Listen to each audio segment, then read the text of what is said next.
Habang gumagawa kami ng dokumentaryo sa isang komunidad sa Metro Manila,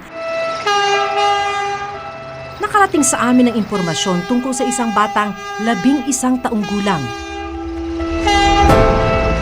Base sa mga kwentong narinig namin, madalas pagala-gala ang bata at posibleng biktima ng pang-aabuso.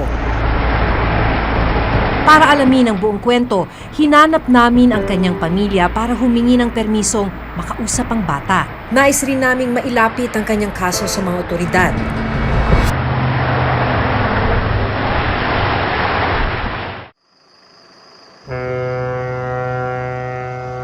Sa gitna ng gabi, naabutan naming pagala-gala sa kalsada si Angel.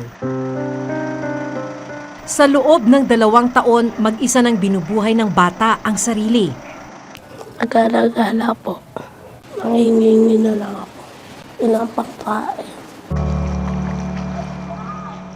Dapat ay nasa grade 5 na si Angel, pero ni minsan, hindi siya nakapasok sa eskwela. Hindi pa po ako nag-aaral. Kahit kailan di pa po ako nag-aaral. Gusto ko po mag-aral kasi wala lang kami pang-aral. Pero bakit nga ba nag-iisa sa kalsada si Angel? Kwento niya, parehong nakakulong ang mga magulang niya dahil sa paggamit at pagbebenta ng iligal na droga. Sino unang nahuli? Papa ko po. Andun kami sa bahay namin nun. Tapos nahuli siya bigla. Pagkagising namin ng may pulis na may pumunta na. Nagbibensya siya ng shabu. Pagbenta niya ng shabu, ay nahuli na siya. Ay nahuli na siya. Ano kaya, iyak na iyak kaya si mama. Yung unang iyak ni mama, naimatay kaya si mama. Ikaw umiyak ka? Oo, iyak na iyak nga ako eh. Naglumpas ako sa bahay. Sinong sunod na hinuli? Mama ko po. Ano nangyari nung sa mama mo? Droga po. Nakita mo na ba uli yung nanay mo pagkatapos nun? Di pa po. Simula nung naaresto siya, hindi mo pa nakikita nanay mo? Sino na ang kasama mo simula nung maaresto nanay mo? Lola ko tsaka mga tita ko. Parang kumusta na yung naging buhay mo nung wala na yung nanay mo? Ano na nangyari? Ang masaklap, kailangan raw ngayon gumawa ng paraan ni Angel para makakain. At habang nagkikwento si Angel, sinabi niya sa amin kung ano ang pinagdaraanan niya. Binibigyan nila ako ng pera para mabukin nila ako. Para mabuking. Saan ka dinadala? Sa mga madilim. Yung mga bata, yung mga nagpapadyak. Tapos yung nagbabangka.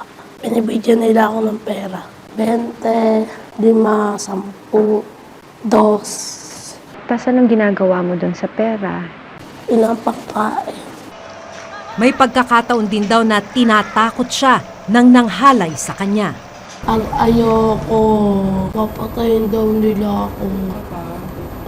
Pag hindi daw ako sumama, matakbo na lang ako. Kumpirmadong naging biktima siya ng prostitusyon. Sa mga panahong nasa kalsada siya, nangyayari ang pananamantala kay Angel. Dahil sensitibo ang mga sumunod na kwento ng bata, pinili naming hindi na ito idetalye. Pero oras na malaman ang totoong kalagayan ni Angel, agad naming nakipag-ugnayan sa Department of Social Welfare and Development at sa isang NGO para matulungan at ma-rescue ang bata. Ang mga kinuwento ni Angel, alam ng kanyang kaibigan na itatago namin sa pangalang Nicole, 12 taong gulang. Humingi kami ng permiso sa mga magulang ni Nicole para siya'y makapanayam. Natakot ako ba kasi sa susunod ano nang mangyari sa kanya eh. Lagi niya pong ginagawa yung pagka wala siyang pera. Tapos pag ginawa niya po yun, magkakaroon siya ng pera. Tapos kakanta siya, tapos bibili siya ng pagkain para po makakain siya. Tapos hatian niya po ko. Sa pakikipag-usap namin sa atin ni Angel na itatago namin sa pangalang Erica, 20 taong gulang, nalaman naming bago pa man makulong ang kanilang mga magulang, naging biktima na ng panghahalay ang kanyang kapatid. Nakapagsampa sila noon ng kaso laban sa nanghalay sa bata. Kinuwento niya po sa akin yun na ganun nga po. Tapos yung na-rape po siya nun, sabi niya po sa akin, ate, inano po ako ng matanda. Gumanon po siya sa akin. Tapos sabi ko, sinong matanda yun? Sabi niya, yung nag-ano po ng sidecar.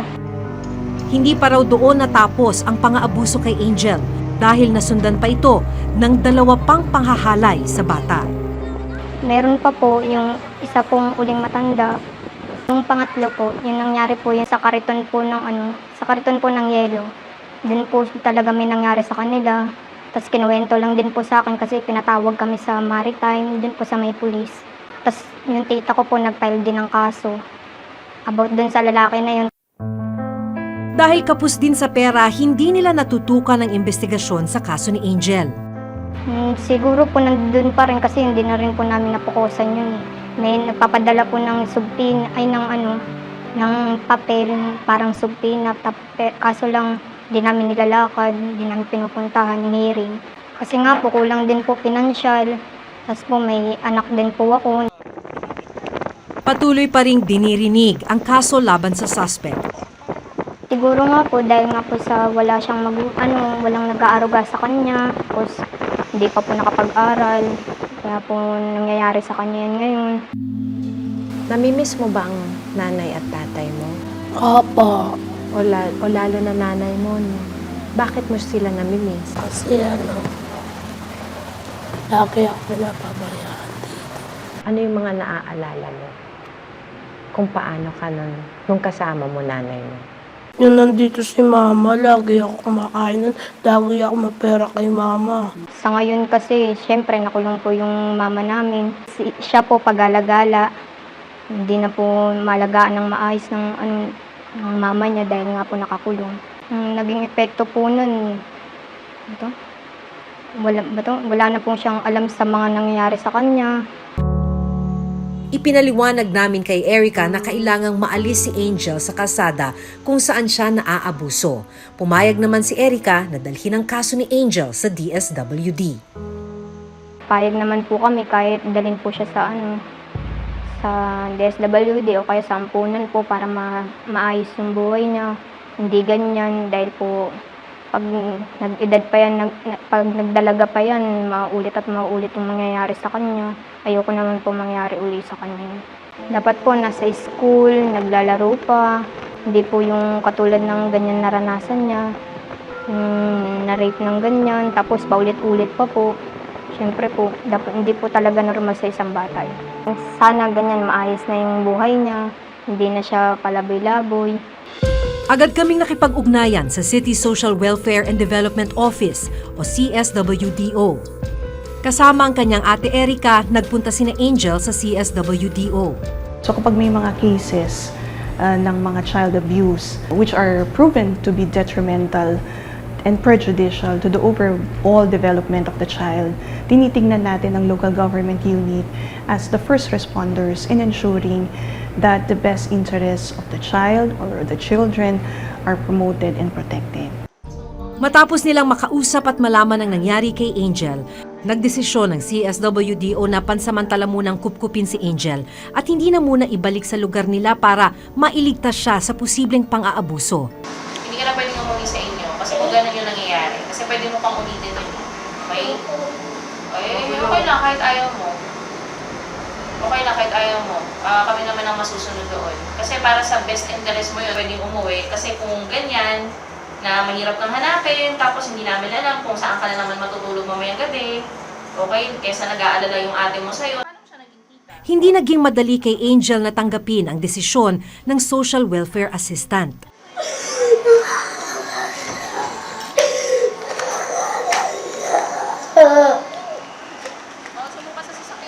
Mula po doon sa ating pakikipanayam doon sa bata, na-confirm natin na siya ay at risk doon sa kanyang komunidad. So hindi siya safe doon sa community kung nasaan siya ngayon. Hindi na advisable na siya ay bumalik pa doon sa komunidad. So minabuti na po natin na i-pull out siya at humana po tayo ng ibang shelter kung saan mas mapapabuti yung bata. Since ang ating naman pong concern ay yung best interest po ng bata.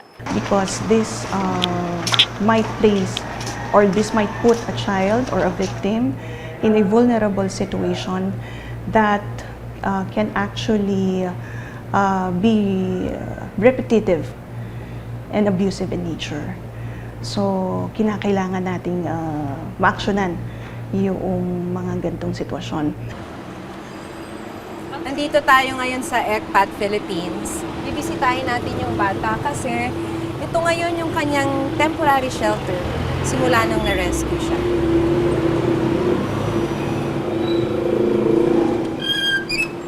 Hi po! I'm Maki po from GMA! Kumusta ka na?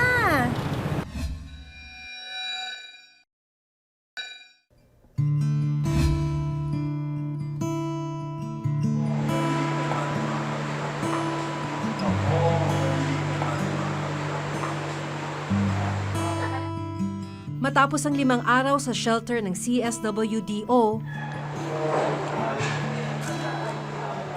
susunduin na ni Erica si Angel para ilipat sa Youth Shelter Facility ng End Child Prostitution and Trafficking o ECPAT.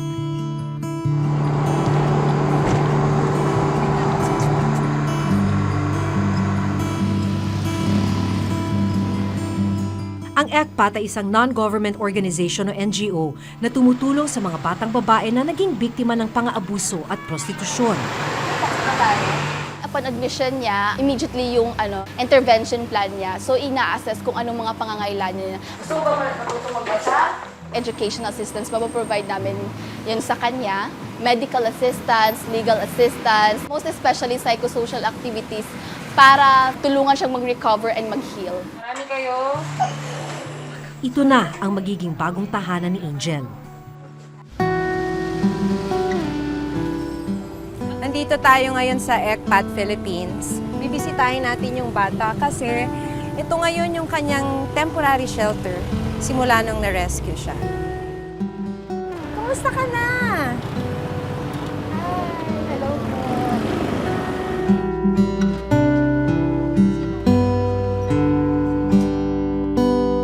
Kumusta dito? Okay lang po. Ano yung gusto mo dito? Gusto ko na tumira dito. Feeling mo dito, ligtas ka? Kaibigan mo na ba yung ibang mga bata? Lahat po. Lahat sila? Kasama ni Angel sa shelter ang 8 bata na naging biktima ng prostitusyon at sexual abuse. Yung ganitong shelter, ano yung importante na kailangang ma-provide? Lalo na kasi sexually exploited. Those are very difficult cases. Ano po namin is yung temporary protection po. Yung immediate protection talaga na yung sinafocus namin. Tapos later on, healing and recovery po. Then pinapaintindi namin na mas mabuti na nandito sila at kasi pinapaintindi din namin sa kanila na may mga karapatan sila. Kasi yun ang nawawala. Yung self-worth, tapos yung dignity, no? Yun yung unang na-erode when you're sexually exploited, eh. Nito lamang nakaraang August 8, kasama ang social worker ng CSWDO, isinailalim si Angel sa isang check-up. Pero dahil sensitibo ang kaso at menor de edad si Angel, minabuti naming hindi na idetalye ang findings ng doktor, alinsunod na rin sa panuntunan ng DSWD. Marami pa mga bata ang posible o di naman kaya ay nagiging biktima ng pang-aabuso gaya ni Angel. Sa isang pag-aaral ng DSWD, tinatayang nasa 60,000 hanggang 600,000 na street children ang nagiging biktima ng prostitusyon sa bansa. Karamihan sa kanila, walang gabay na magulang, hindi nakakapag-aral, at natuto na lang mamuhay sa kalsada. So, marami mga factors yung nagsasadlak sa mga kabataan natin sa prostitusyon. Wala silang masyadong knowledge or alam tungkol sa mga bagay na nakaka-abuse sa kanila sexually. Of course, central dyan yung poverty. Minsan nga yung mga bata mismo yung naghahanap ng pagkain para sa sarili nila. Kaya nga nagiging vulnerable sila sa mga ganito klase ng mga oppression and abuse. Ayon sa UNICEF, ang Pilipinas ay pang-4 sa mga bansang may pinakamataas na bilang ng mga prostituted children sa buong mundo. Sinasabi po dito na 1 in 5 children or 22.4% have experienced any form of sexual violence in any activity. Cases of prostitution falls into the category of high-risk degree of child abuse, hence requiring or necessitating immediate intervention such as crisis counseling, temporary protective custody. This is necessary because the child who is under such environment will be vulnerable to repetitive abusive activities that will be detrimental to the overall development of the child. Noong nakarang linggo, naganap ang hearing sa kasong panggagahasa na isinampa ng pamilya ni Angel laban sa di umano'y nanggahasa sa kanya. Mahaba-haba pang panahon bago madesisyonan ang kaso. It will take years sa kanyang pag-rehabilitation. Importante lang nabigyan siya ng supportive na environment, beneficial sa kanyang pag-heal at pag-recover.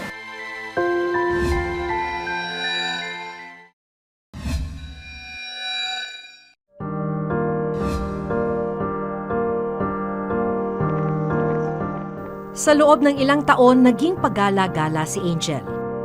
Kasada ang kanyang naging tirahan. Ang masaklap, dito rin niya naranasan ang maging biktima ng pang-aabuso at prostitusyon. Gusto mo pa bang bumalik sa inyo? Bakit hindi? Ayoko na. Gusto mo rin mag-aral? Gusto ko maging doktor. Pero ngayon, sa wakas, uuwi na siya sa isang bagong tahanan. Kung may kakilala kayong batang nagiging biktima ng pang-aabuso at prostitusyon, maaring makipag-ugnayan sa mga teleponong nasa inyong screen.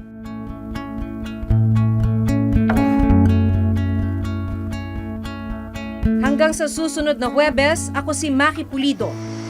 Ako si Jun Veneracion at ito nakatala sa aming Reporter's Notebook. Notebook.